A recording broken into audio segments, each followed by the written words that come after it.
माझे नाव चंद्रकांत गिरिजा पडके, मुक्काम पोस्ट हराळवाडी. मी एक गरीब शेतकरी आहे. जून महिना संपला तरी अजून पावसाचा पत्त्या नाही.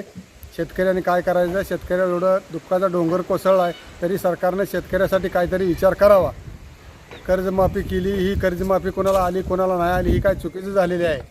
सत्ता नव्हती तेव्हा म्हणायचे आम्ही उतारा कोरा करतो असं करतो तसं करून जनतेची दिशाभूल करून शेतकऱ्याला फसवलं त्यांनी. आणि आता 15 वर्ष होऊन गेले तरी उतारा कोरा करायची कुठे गेली भाषा? आता तेव्हा बोलत होते त्यांनी उतारा आम्ही कोरा करतो. सत्ता आली आता 15-20 वर्ष होत आलं तरी अजून काय कर्जाचं त्यांनी बोलण्यात येते. निकष लावून कर्जमाफी शेतकऱ्याला देऊन काय उपयोग आहे? शेतकरी मेल्यावर तुम्ही 5 लाख रुपये लघु ताबडतोब देता त्याला. मग अगोदरच 5 लाखापर्यंत मदत दिली तर त्याला शेतकरी जगल ना 4 वर्ष.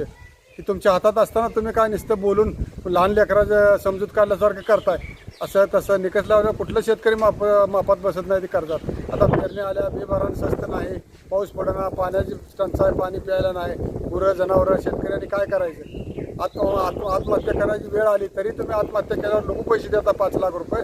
पण आता कुठे गेली तुमची सत्ता? आली तरी आता 15-20 वर्ष झालं तुम्ही शेतकऱ्याला उतारा कोरा करतो म्हणणारी का उतारा कोरा करत नाही? ही काय कर्जमाफी करायची घोषणा बरोबर नाही. उतारा कोरा करायचा असेल तर करा, नाहीतर शेतकऱ्याचे 1 रुपया माफ करू नका. काय शेतकरी मरेल नाही तर जगत त्याचा विचारसुद्धा करू नका तुम्ही.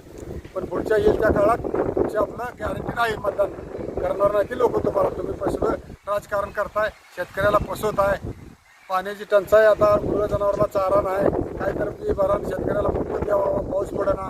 शेतकरी जगला तर तुम्ही जगणार आहो, नाही तर शेतकरी नाही जगल्यावर तुम्ही कसं जगणार आहे? शेतकरी जेव्हा देश जगतो सगळा, पण शेतकऱ्याला तुम्हाला जगवणं होत नाही. हे कसलं राजकारण म्हणायचं? असं त्याला काय राजकारण म्हणते ती का?